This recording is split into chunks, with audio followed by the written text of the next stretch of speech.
Oh. Hello and welcome to the Seventh Rule Star Trek Convention Edition. I'm here with your stars, Sirach Lofton and Aaron Eisenberg. My name is Ryan T. Husk, and today we are joined with Mr. Peter Carrubba, Italian-American and Star Trek goer. How are you, Peter? I'm well. How are you guys? Why was that so funny? Are you not Italian-American? He's so Italian. Look at that last name. I know, but he laughed like if you said I was a 6 foot tall, Canadian, I just didn't expect Ryan to bring that up. We've been talking about it, Peter, about, your Italian heritage. That's what we really wanted to talk about on this show. It's actually Sicilian if you want to get it right. I do want to get it right. Thank you for clarifying. And you know what? You told me that before, and that's on me. I totally forgot that. You're right. You are absolutely Sicilian and not Italian, and I'm very sorry. That's okay. I forgive you. You never told me, Peter, so I feel no guilt. Oh, but I don't expect you to, Aaron. That's all right. So welcome to our show. Well, thank you very much. I appreciate being invited. Very good. So we have, I think Sirach froze, so he's probably going to call back on the phone. So welcome. So Star Trek Las Vegas, are you going to be there this year? I am. We're going to be there full 7 days. We'll be there the first Tuesday, so we get in Tuesday afternoon. Oh, very good, very good. And when was your first convention, and was it Star Trek Las Vegas, or was it something else? Actually, I live in San Francisco, so we used to have about 3 of them a year back in the 90s, and I've been going to these conventions for about 25 years now. Wow. Yeah, they used to do them up at the Masonic Center across from Grace Cathedral in San Francisco, and it was a rather big event. It was a lot of fun. That was the first time I met Terry Farrell and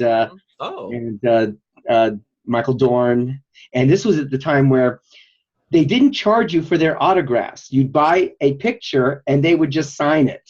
Really? And so most of my collection is just, saying hello and getting an autograph and just talking to them, and then, that was it. Now, I do just want to pause this for just a second here, because we have to address the elephant in the room, which is your glorious shipyard behind you. Please just give us a little, a minute or two about what all these are and which is your favorite. Actually, I built a good majority of these. They're all AMT Ertl models.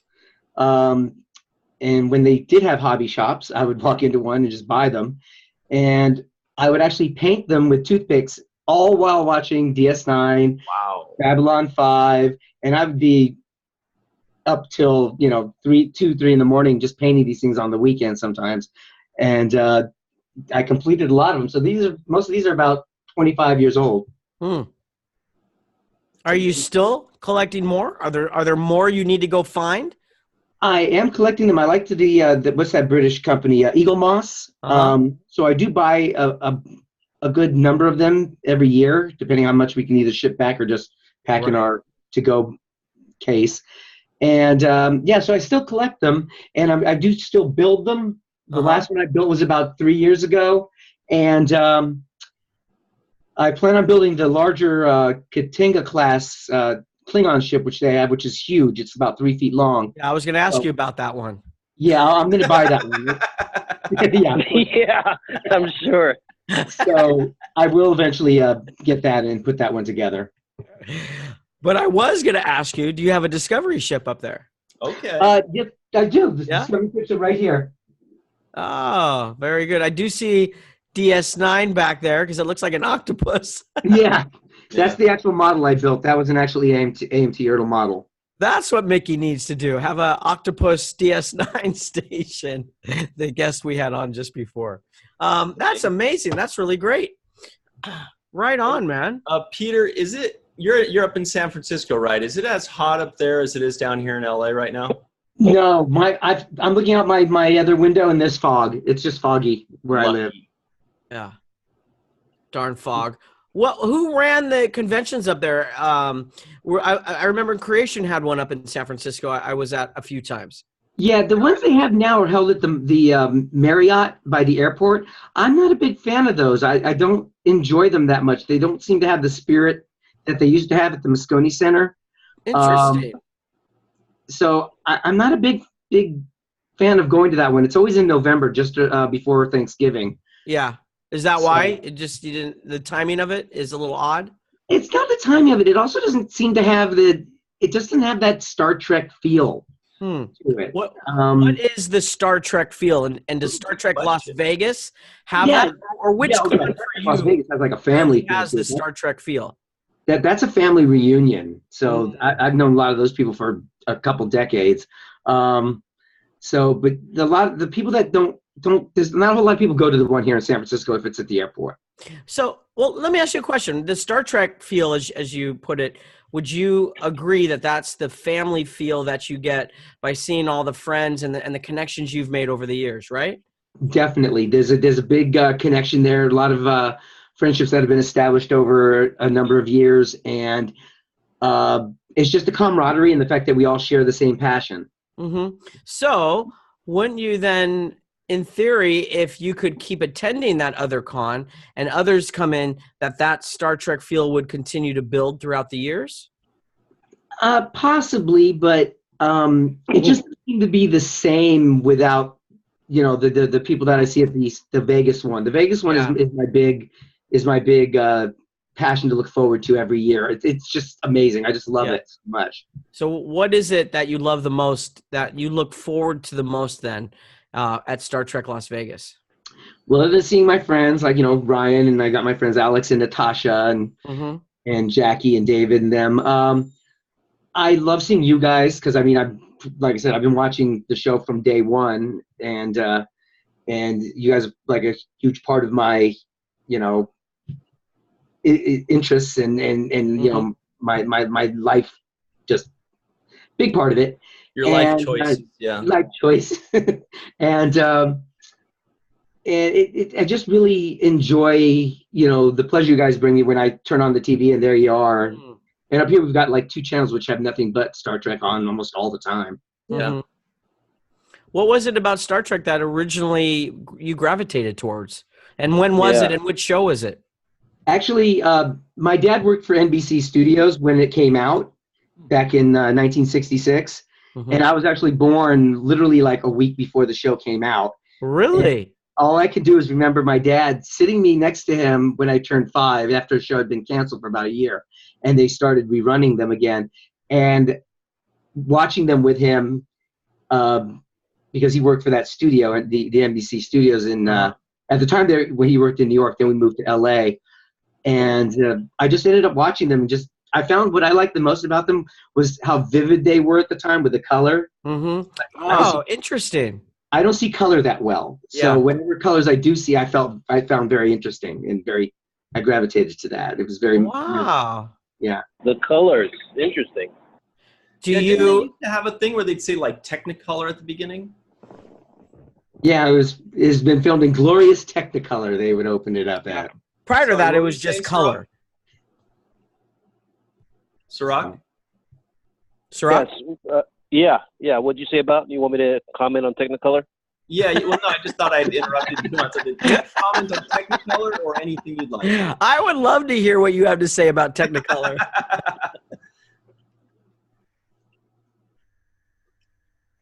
Well, I guess that's all he has to say about Technicolor. You're getting the silent treatment.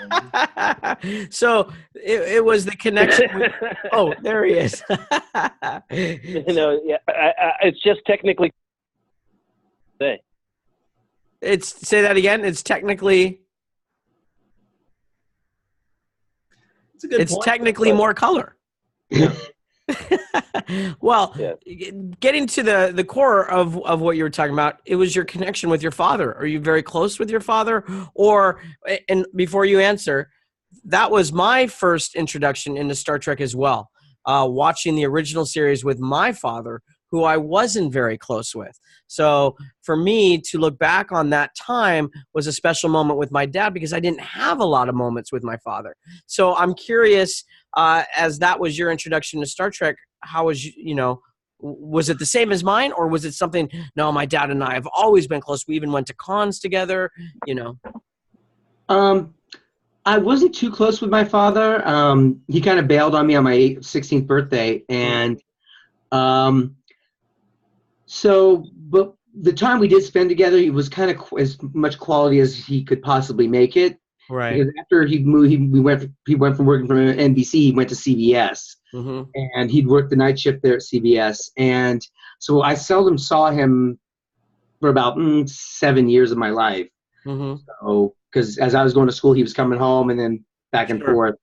So, but no, I think that out of all the things that I've inherited from him, as far as that kind of time together, that's the Star Trek thing I think was the best.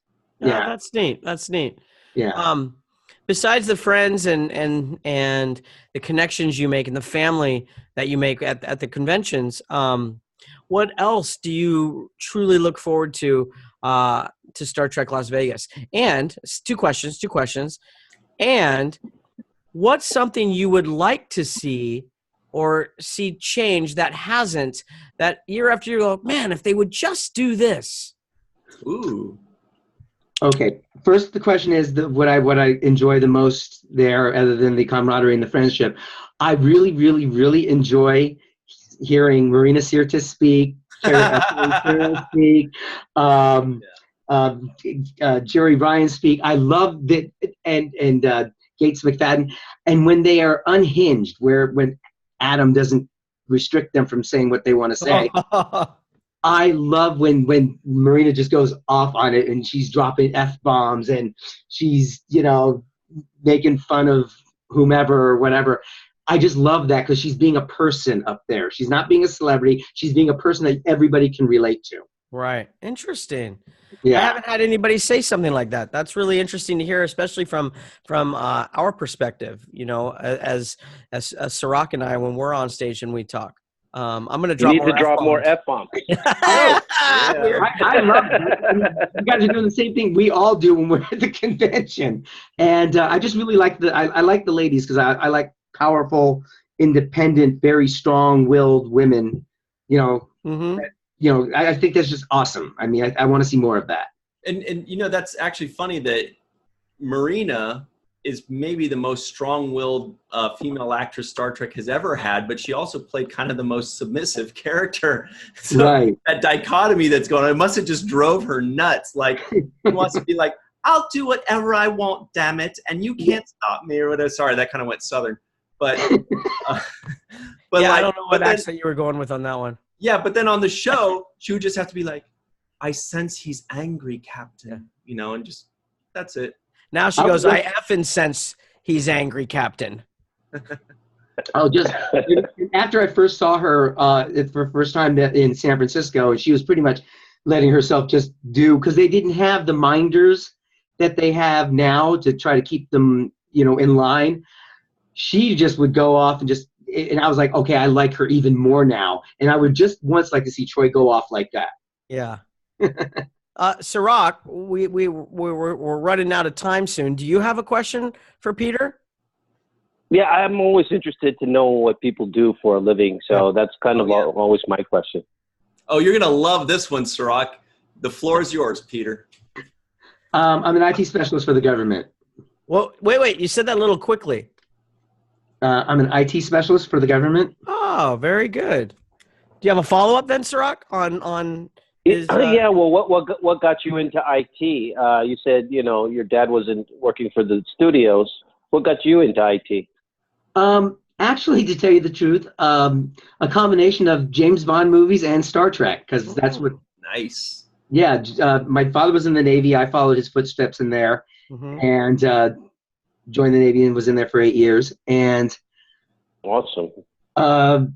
It's true when you're out at sea and stuff, you kind of feel like the ship is a starship. It's kind of like weird, but it's really really cool. I could see that. When I think back to those times, I'm like, oh well, this could have been in outer space, but someday it will, right? Someday it will. We don't know ourselves at first. Peter, that's right. I forgot that you had served for 8 years in the military for us. Thank you for your service. Thank you, I just Peter. had somebody else on, Mickey Gunter, who served in, what was it, the Army? No, in the Navy. It was in the Navy as well? Okay, both you guys are seamen. Squids. They call us squids. Squids? Squids. Huh. Squids. Well, we're just about out of time here, Mr. Peter. We will be seeing you in a couple weeks. But before we go, what is your favorite Star Trek series? Oh, by all hands down, DS9.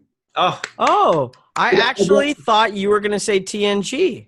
No, DS9, because I liked there was a storyline from beginning to end. The battles were epic. They had the most battles. It just ocular orgasm. It was just crazy. I love the battle. Remember who was flying that Defiant? I'm just yes, and I was watching, and I go on YouTube and I watch these things periodically, and I did see you were piloting the Defiant. That's right, my friend. That's right, my friend. wow. And it was They've never had a Ferengi pilot a ship. right. Tell me. You know what I'm saying? And I'm like, I see Aaron from time to time every time I go to the convention. You're not the one who just keeps walking past me, are you? No. Bad joke. That's me, Aaron. Sorry. That Ciroc walks past me every 15 minutes. I apologize. I just got to see what you're doing. Peter, Deep Space Nine, and you know that we're rewatching our show. Actually, I don't know if we could say rewatching. I'm actually watching it all the way through For the first time. and we're talking about it. And we keep talking really deeply about our show. One message from Starfleet coming in on secure. Oh, hold on, someone's calling me, Peter. Hold on, Starfleet's calling me. Sorry. The Defiant. That's exactly what it sounded like. But we do have to run. Peter, thank you so much for joining us. Thank you for your service. Thanks for making us giggle. And thank you for joining us in a couple weeks. For Ciroc Lofton, Aaron Eisenberg, my name is Ryan T. Husk. And always remember the 7th rule. See you, Peter. All right, see you guys. Hey, stop by in Vegas when we see each other.